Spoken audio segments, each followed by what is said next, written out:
Bismillahirrahmanirrahim. I'm Dr. Muhammad Kamran Jameel, and in these lectures, we are discussing subject about graph theory and its application. और ये हमारा 7वां lecture है। ये हमारी books हैं जिनको हम फॉलो कर रहे हैं। गैरी चार्ट एंड पीज एंड उनके राइटर हैं आर जे विल्सन है और Bondy Murty graph theory Springer है। हमारे 7वें लेक्चर की अगर हम लेक्चर ओवरव्यू की बात करेंगे तो आज हम डिस्कस करेंगे रेगुलर ग्राफ के बारे में, कुछ एग्जांपल्स देखेंगे और कुछ हम एक्सरसाइज जो हैं वो भी हमने इसमें शामिल की हैं। तो चलो जी स्टार्ट करते हैं। सबसे पहले हमारे पास रेगुलर ग्राफ की डेफिनेशन क्या है।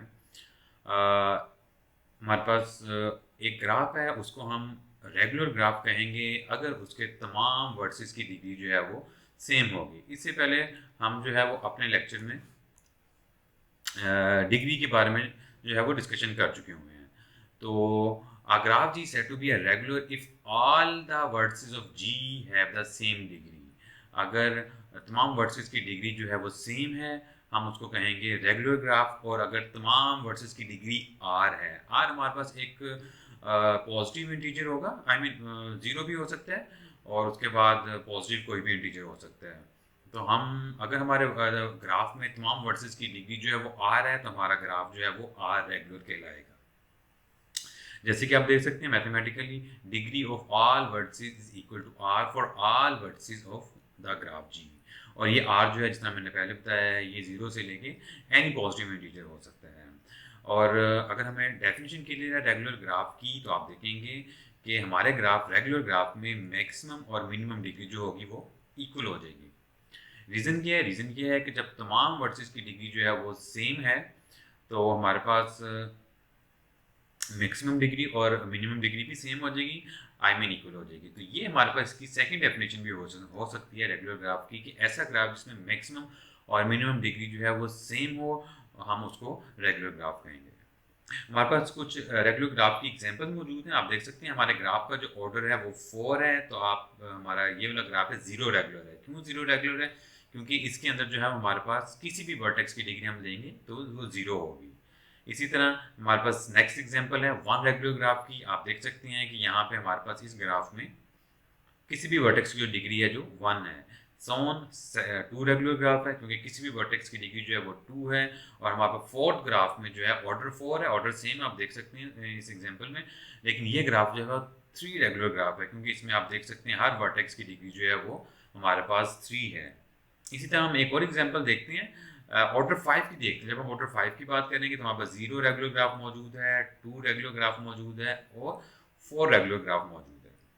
तो ये हमारे पास डेफिनेशन है रेगुलर ग्राफ की और हमारे पास कुछ एग्जांपल्स मौजूद हैं उसकी।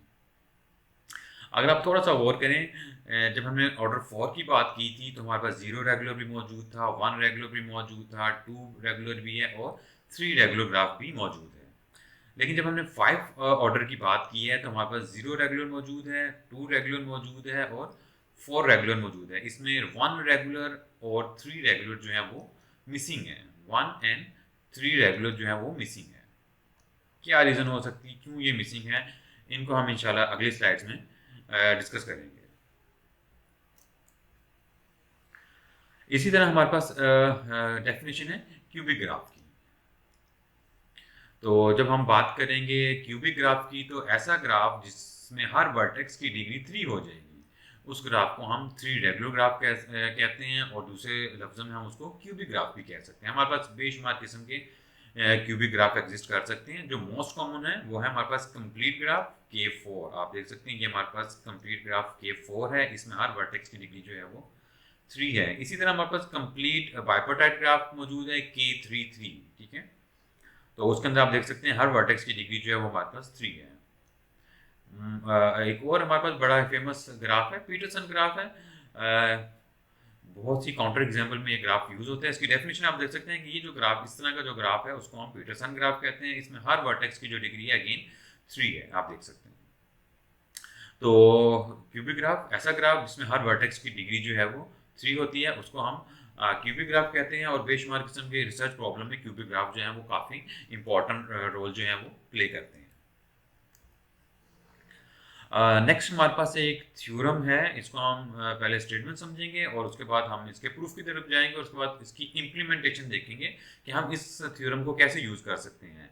उससे पहले मैं आपको रिकॉल कराऊंगा हमारी फर्स्ट स्लाइड रेगुलर ग्राफ की। उसमें आपने देखा था कि जब हमने फॉर ऑर्डर की बात की थी तो हमें 0 रेगुलर, 1 रेगुलर, 2 रेगुलर और 3 रेगुलर ग्राफ हमें मिल गया था। लेकिन जब हमने 5 रेगुलर की बात की थी तो हमें 1 रेगुलर और 3 रेगुलर ग्राफ हमें नहीं मिला था। क्या रीज़न है, उसको हम ज़रा जनरलाइज करने की कोशिश करते हैं। और उससे पहले अगर हम एक क्वेश्चन जो हमारे जहन में आना चाहिए नेचुरली, वो ये है कि अगर हमारे पास ऑर्डर कोई भी हो तो क्या हमारे पास कोई भी रेगुलर ग्राफ एग्जिस्ट कर सकता है। जिस तरह हमारे जहन में क्वेश्चन आया है कि अगर मेरा ऑर्डर 5 है तो क्या हमारे पास 3 रेगुलर ग्राफ एग्जिस्ट कर सकता है। अगर मेरे पास ऑर्डर 7 है तो 6 रेगुलर ग्राफ एग्जिस्ट कर सकता है। ऑर्डर 7 ही है तो क्या मेरे पास 5 रेगुलर ग्राफ एग्जिस्ट कर सकता है। तो इन क्वेश्चंस का जो आंसर है वो हमें ये थ्योरम देगा। थ्योरम की स्टेटमेंट को सबसे पहले इंपॉर्टेंटली हम डिस्कस करते हैं और समझते हैं। Okay, let R and N be two integers. R और एन जो है वहाँ पर दो इंटीजर्स हैं, उनके ऊपर कंडीशन ये है कि आर जो है दोनों जो है वो 0 से बड़े हैं। आर इज लेस और इक्वल टू एन माइनस 1। तो हमारे पास कंडीशन क्या है, अगर इन चीज़ों को फुलफिल हो रही हैं, there exist an are regular graph of order N. तो ऑर्डर एन का एक आर रेगुलर ग्राफ एग्जिस्ट करेगा if and only if and only if at least one of N and R is even. हमारे पास ये कंडीशन है कि N और आर में कम से कम एक इवन होना लाजमी है, तब हमारे पास आर रेगुलर ग्राफ उस ऑर्डर का और उस आर का एग्जिस्ट करेगा। अगर अगर दोनों ही ऑड हैं, यानी एन और आर दोनों ऑड नंबर हैं, तो हमारे पास कोई रेगुलर ग्राफ एग्जिस्ट नहीं करेगा। अगर मैं आपको रिकॉल कराऊं तो आपको याद होगा कि जब हमने 5 ऑर्डर की बात की थी तो हमारे पास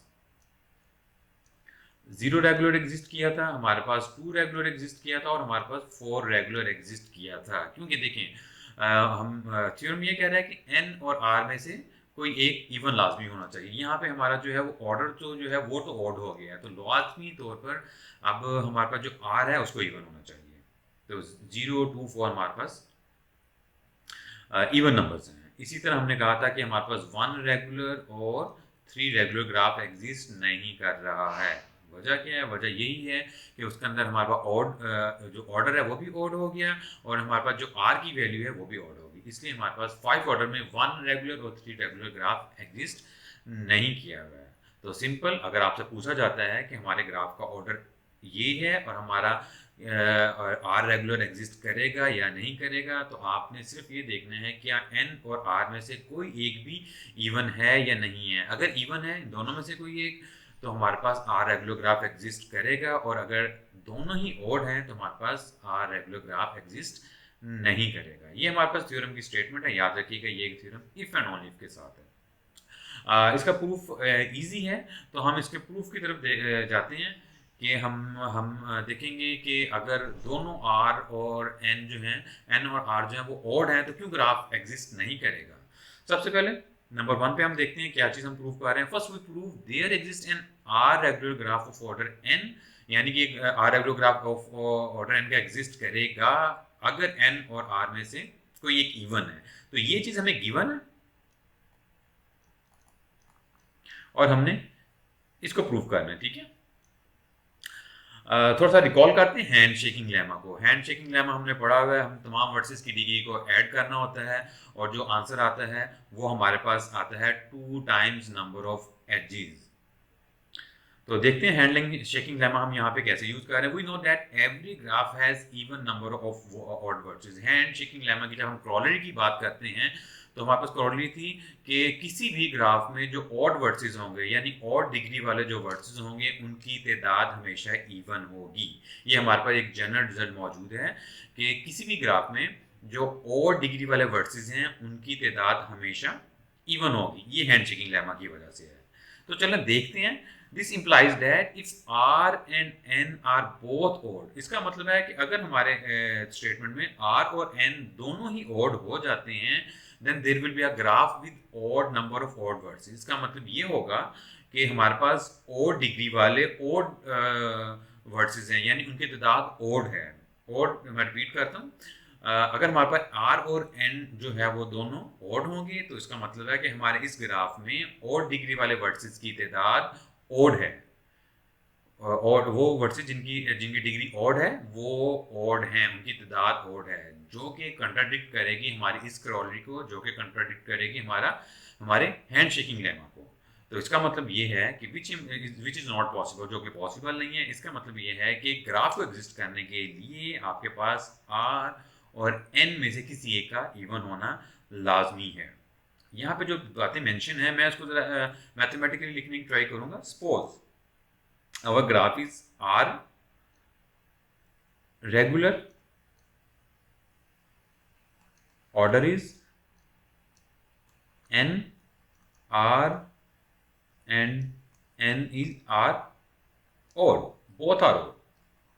इसका क्या मतलब होगा हैंड शेकिंग लेमा के मुताबिक, सॉरी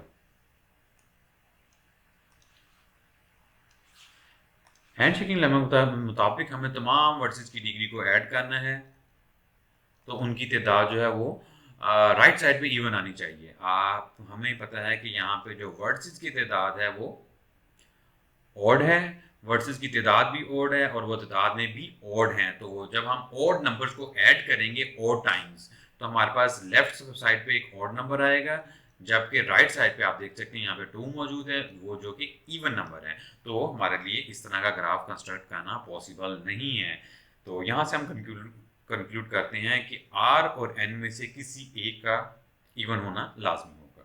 तो ये हमारे पास एक तरफ की इम्प्लीकेशन थी जिसको हमने प्रूव किया।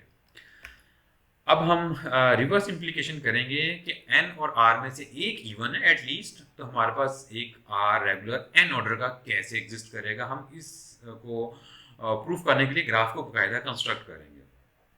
तो नेक्स्ट स्लाइड पे चलते हैं। अब हम क्या प्रूफ करना चाह रहे हैं कि if at least one of r and n is even then there exist an are regular graph of order n। अगर r और n में से कोई एक इवन है, ठीक है, दोनों भी हो सकते हैं, दोनों का हमें कोई इशू नहीं है, लेकिन कम से कम एक जो है वो हमारे पास इवन है, तो हमारे पास एक r रेगुलर ग्राफ लाजमी एग्जिस्ट करेगा ऑर्डर n का। ये इम्प्लीकेशन ये साइड पे काफी इजी है, देखते हैं। Let r and n be integer with this condition, r is less or equal to n minus 1 and both are greater than or equal to 0 such that at least one of r and n is common। Given हमें condition है कि कम से कम r और n में से एक जो है वो इवन होगा।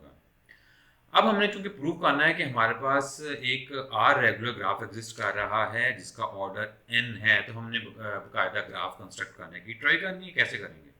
We construct an r regular graph, हमने उसकी नोटेशन दे दी है G H R N of order N.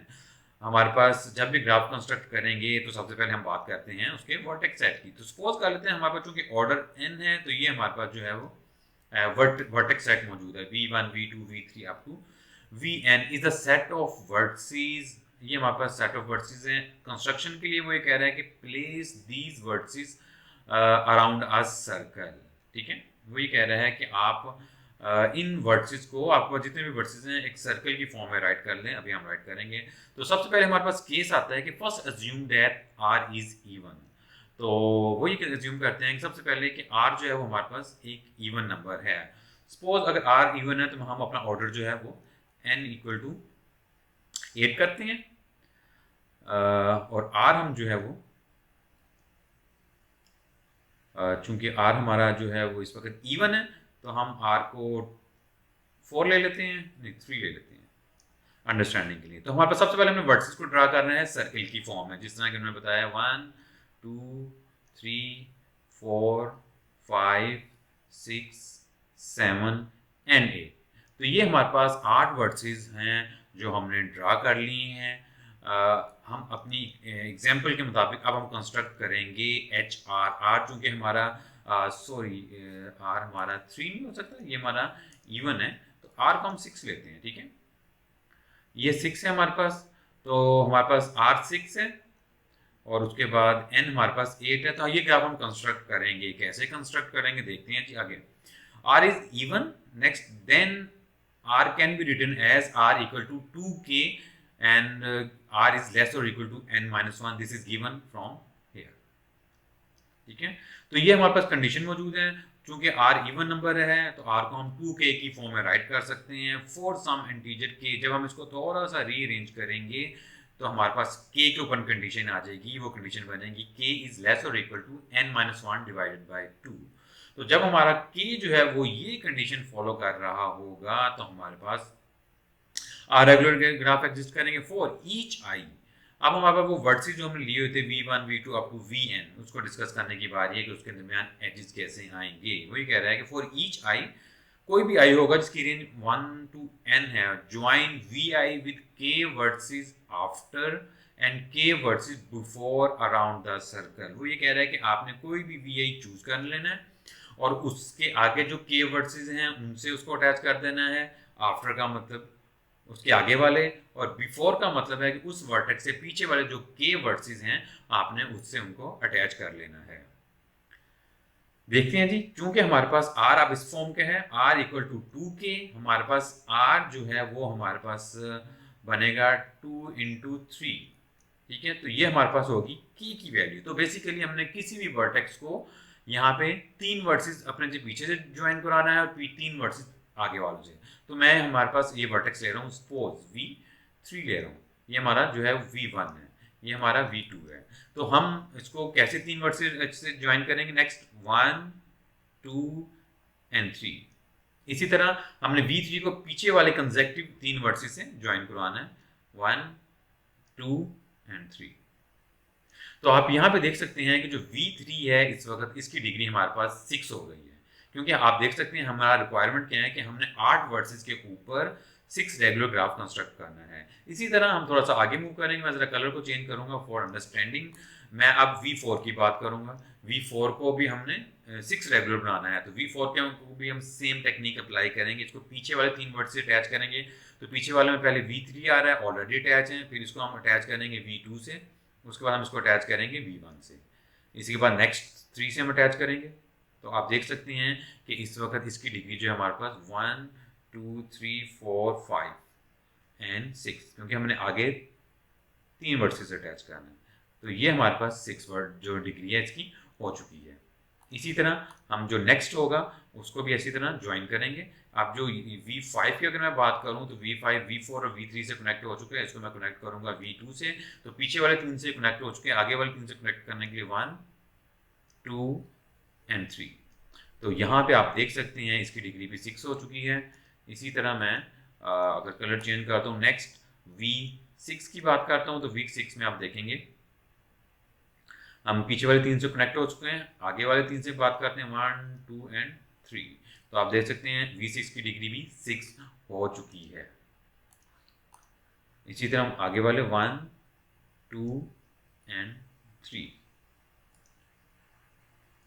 One more 1 2 and यहाँ से आप देख सकते हैं v3 से ये ऑलरेडी अटैच है। तो ये हमारे ग्राफ कंस्ट्रक्ट हुआ है, जो कि हमारा ये ग्राफ है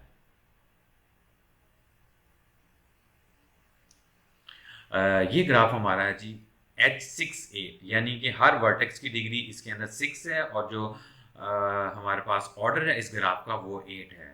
तो हमने एक वे अडॉप्ट किया है कि अगर हमारे पास r जो है वो इवन हो और n के ऊपर रिस्ट्रिक्शन नहीं है, क्योंकि हमें पता है r और n में से एक इवन होना चाहिए। अगर r हमारे पास इवन हो गया तो n को हम ऑड भी ले सकते हैं, इवन भी ले सकते हैं, कोई मसला नहीं है। टेक्निक कंस्ट्रक्शन की हमारे पास सेम रहेगी। तो अगर r इवन है तो हमारे पास ये कंस्ट्रक्शन टेक्निक यूज होगी रेगुलर ग्राफ कंस्ट्रक्ट करने के लिए। लेकिन अगर हमारे पास r जो है वो ऑड होगा, इन दैट केस हमें क्या करना पड़ेगा? नेक्स्ट स्लाइड में हम देखते हैं। सबसे पहले देखते second assume that r is odd. इससे पहले हमने अज्यूम किया था कि r हमारे पास इवन है और इवन है तो r को हमने 2k की फॉर्म में लिखा हुआ है। अगर r ऑड है तो लाजमी तौर पर n को इवन होना पड़ेगा। चलें जी हम डिसाइड कर लेते हैं कि इस सिचुएशन में r हमारा ऑड है, n जो है वो हमारा इवन है। n इवन है तो हम n को इसकी इस तरह की फॉर्म में लिख सकते हैं 2 इंटू l इज इवन, और r हमारा ऑड है तो r को हम इस फॉर्म में लिख सकते हैं। और ये जो कंडीशन है ये हमें थ्योरम में गिवन है। आर इज लेस और equal to N minus one की। सिमिलरली इसके ऊपर थोड़ी सी कंप्यूटेशन अप्लाई करेंगे तो हमारे पास एक के ऊपर एक कंडीशन आ जाएगी, और वो कंडीशन हमारे पास कुछ इस तरह की होगी, k is less or equal to n minus 2 divided by 2। Similarly हम वही टेक्निक अप्लाई करेंगे जिस तरह हमने पहले वाली टेक्निक यूज की है। सपोज हम n को अगेन इसी में 8 पर मेंशन करते हैं, और r रेगुलर की जब हम बात करेंगे तो हम 5 लेते हैं। 5 को हम लिख सकते हैं 2 इंटू 2 प्लस 1। इसका मतलब है कि इस हमारे पास आज की इस सिनेरियो में k हमारे पास 2 है। तो हम सबसे पहले अपने वर्ड्स ड्रा करते हैं 1 2 3 4 5 6 7 एंड 8। ये हमारे पास 8 वर्सेस हैं। अब हम जो ग्राफ ड्रा करेंगे उसका जो रेगुलरिटी है वो हमारे पास 5 रेगुलर होगा, और उसका ऑर्डर जो है वो 8 होगा। टेक्निक हमारी सेम होगी, थोड़ा सा स्लाइटली चेंज आएगा, उसको हम डिस्कस करते हैं। स्लाइटली चेंज क्या आएगा? Since n is even every vertex has an opposite vertex. यानी कि जब हम vi को k वर्सेस पीछे वालों से और k वर्सेस आगे वालों से अटैच कर लेंगे तो एक वर्टेक्स बचेगा जो vi के सामने होगा। हमने उसको इससे भी अटैच करना होगा, क्योंकि k पीछे वालों से अटैच किया है, k आगे वालों से अटैच किया, हमारे पास टोटल डिग्री हो जाएगी 2k, लेकिन हमें डिग्री चाहिए 2k प्लस 1। तो k पीछे वाले, k आगे वाले और एक सामने वाला, तो टोटल डिग्री 2k प्लस 1 हो जाएगी हर वर्टेक्स की डिग्री। कंस्ट्रक्शन का तरीका अगेन वही है, यहाँ से हम स्टार्ट करते हैं। हमने हर वर्टेक्स की डिग्री 5 बनानी है, तो 1 2 3 4, ये हमारे पास इसका सामने वाला 5, ये हमने इसकी डिग्री कंस्ट्रक्ट कर ली है। 5 है, नेक्स्ट लेते हैं।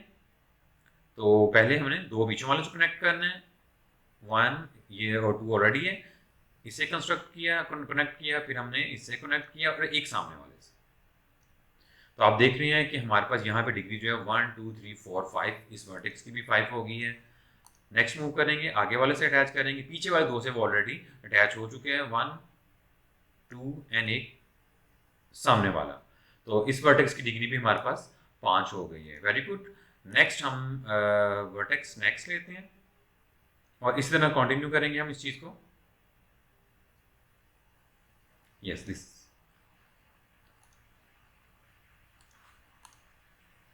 3 4 5, और ये सामने वाले से ऑलरेडी अटैच है तो हमें इसको अटैच करने की ज़रूरत नहीं है। तो बस अब हमने आगे कंटिन्यू करते रहना, क्योंकि सामने वाले से वो ऑलरेडी अटैच हो चुके हैं। 1 2 3 4 5 1 2 3 4 5 1 2 3 4 5। तो हमारे पास ये ग्राफ की कंस्ट्रक्शन का एक तरीका आ गया। आर हमारे पास इस वक्त ऑड था और हमारे पास एन जो है वो हमने इवन ही लिया था। तो इस तरह के जो ग्राफ कंस्ट्रक्ट होंगे उन्हें हम हरारे ग्राफ्स कहते हैं। उसके हमने जो नोटेशन या पढ़ी है वो हमारे पास HRN है, और this name is due to mathematician Frank Harary है। तो ये हमारे पास थ्योरम था, उसका प्रूफ था कि जब आपके पास ऑर्डर n है और आपसे पूछा जाता है कि r रेगुलर ग्राफ एग्जिस्ट करेगा या नहीं करेगा, तो आपने देखना ये है कि अगर n और r में से एक भी इवन है तो ग्राफ एग्जिस्ट करेगा, रेगुलर ग्राफ एग्जिस्ट करेगा, और अगर दोनों ऑड हैं तो हमारे पास r रेगुलर ग्राफ एग्जिस्ट नहीं करेगा। उम्मीद है आपको ये कंस्ट्रक्शन समझ आ गई होगी और प्रूफ की अंडरस्टैंडिंग। नेक्स्ट हमारे पास एक एग्जांपल है, हम देखेंगे कि हम इस थ्योरम को कैसे अप्लाई कर सकते हैं। सपोज आपके पास एक क्वेश्चन आता है और आपने कंस्ट्रक्ट करना है 5 regular graph of the on 10 versus. तो आपने सबसे पहले थ्योरम को अप्लाई करना है कि आपने ये देखना है कि आपके पास जो r की वैल्यू है वो और जो n की वैल्यू है क्या वो दोनों ऑड तो नहीं है। अगर तो वो ऑड है तो आप नेक्स्ट लाइन में लिख सकते हैं, by applying the theorem we cannot नॉट कंस्ट्रक्ट 5 रेगुलर ग्राफ ऑन n, अगर n और r दोनों ऑड हों, और अगर r और n में से कोई एक भी इवन हो जाए तो ग्राफ एग्जिस्ट करेगा। तो उस केस में हमारे पास r जो है वो 5 है, ऑड है, n जो है वो 10 है, वो इवन है। इसका मतलब है कि हमारे पास r regular graph 5 regular graph on 10 versus exist करेगा। तो कंस्ट्रक्शन समझते हैं उसी तरह जिस तरह हमने प्रूफ में की है। हमारे पास 10 वर्सेस हैं, तो सबसे पहले हम वर्सेस को ड्रा करते हैं। 1 2 3 4 5 6 7 8 9 एंड 10। तो हमारे पास ये जो है वो हमारे पास 10 वर्सेस हैं और अगर मैं इसको थोड़ा सा लिखना चाहूँ, आर जो है वो हमारे पास 5 है, 5 है, and we can rewrite 5 as 2 into 2 plus 1। तो ये जो 2 है हमारे पास के की वैल्यू है। थ्योरम का प्रूफ ने हमें कंस्ट्रक्शन बताई थी कि हमारे पास ग्राफ की कंस्ट्रक्शन ऐसे है कि के की जो वैल्यू है आपने किसी भी वर्टेक्स को आगे उतने वर्सेस से अटैच करना है और पीछे भी उन्हीं वर्सेस अटैच करना है। तो हमारे इस एग्जांपल में के की वैल्यू 2 है, हमने 5 रेगुलर ग्राफ कंस्ट्रक्ट करना है। तो सबसे पहले दो वर्सेस हमने पीछे अटैच किए, 1 2 1 2। चूंकि आर ऑड है तो हमने ऑड वाली टेक्निक यूज करनी है, यानी हमने इसके सामने वाले वर्टेक्स से भी इसको अटैच करना है। तो देखते हैं इसका सामने वाला वर्टेक्स कौन सा है, 1 2 3 4 5 6। तो दिस इज द वर्टेक्स जिसके सामने हमने इसको अटैच करना था। तो इस वर्टेक्स की डिग्री जो है वो 5 कंप्लीट हो चुकी है, पूरी हो चुकी है। नेक्स्ट हम मूव करते हैं इस वर्टेक्स की तरफ। इसकी वर्टेक्स की डिग्री हमारे पास 2 हो गई है, उसके बाद हमारे पास सॉरी 3 हो गई है, ये 4 हो गई है, और सामने वाला जो हमारे पास वर्टेक्स है वो हमारे पास ये वाला है। नेक्स्ट हमारे पास दो वर्सेस ये हैं और हमारे पास डिग्री हमारे पास ये है। आप देख सकते हैं इस वर्टेक्स की डिग्री भी हमारे पास 5 हो गई है। इसी तरह हम जो है वो कंटिन्यू करेंगे अपनी कंस्ट्रक्शन को। दो नेक्स्ट वाले, दो प्रीवियस वाले, अगर प्रीवियस वाले अटैच नहीं है तो करेंगे, अगर अटैच हो तो हम आगे मूव करेंगे, और एक बिल्कुल सामने वाला जो उसका वर्टेक्स होगा। Very good. उसके बाद हम मूव करेंगे नेक्स्ट, एंड देन अगर आप थोड़ा सा और करें तो आप आमने सामने के जो वर्ड्स हैं वो अटैच हो चुके हैं, तो अब हमें सिर्फ आगे की तरफ ही मूव करेंगे, तो हर एक की डिग्री जो है वो 5 कंप्लीट हो जाएगी।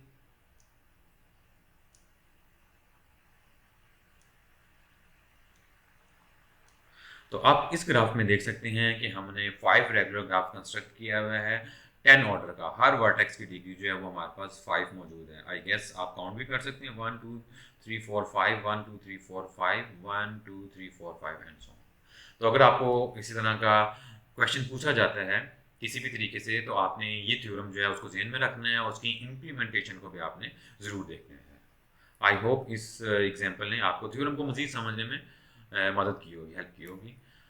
तो मूव करते हैं आज की एक्सरसाइज के ऊपर। Quite interesting and easy exercise है। Show that if G is connected, अगर जी हमारे पास कनेक्टेड ग्राफ है, दैट इज नॉट रेगुलर, हमारे पास जी एक कनेक्टेड ग्राफ है और वो रेगुलर नहीं है, then G contain adjacent vertices u and v such that degree of u is not equal to degree of v। हमारे पास एक ग्राफ कनेक्टेड ग्राफ है जो कि रेगुलर नहीं है, तो हमारे पास दो वर्सेस एडजेसेंट वर्सेस एग्जिस्ट करेंगे जिनकी डिग्री सेम नहीं है। आपने इस एक्सरसाइज को ट्राई करना है। सेकंड नंबर पे, show that a graph G is regular if and only if G complement is regular. Interesting one. Show that if G and G both complement both are regular for some non-negative integer r, then g has an odd order। ये हमारे पास तीन exercise है। Next हमारे पास है बाइपोटाइड graph के लिए। मैं करूँ आपको इंकरेज करूंगा आप इसको जरूर ट्राई कीजिएगा। Prove that if G is an are regular bipartite graph with r greater than equal to 1 and partite set U and V and W. तो ये हमारे पास एक्सरसाइज ये कह रही है कि रेगुलर ग्राफ अगर बाइपोटाइड में है तो आपके रेगुलर बाइपोटाइड ग्राफ में दोनों जो सेट्स होंगे उनके कार्डिनलिटी जो है, उनके वर्सेस की तादाद जो है वो सेम होगी। एक इजी एक्सरसाइज है, आप इसको ज़रूर ट्राई कीजिएगा, और अगर आप इसको करने में कामयाब हो जाएं तो बहुत अच्छी बात है, अगर नहीं तो आप रब्ता कर सकते हैं। So that's all. ये हमारा आज का छोटा सा टॉपिक था। आई होप आपको रेगुलर ग्राफ के बारे में अंडरस्टैंडिंग होगी। हमने एक थ्योरम डिस्कस किया है, वो भी आपको समझ आ गया होगा। एक्सरसाइज को ट्राई कीजिएगा, और नेक्स्ट हमारे पास 8th लेक्चर में आपसे मुलाकात होगी। टिल देन अल्लाह हाफिज़।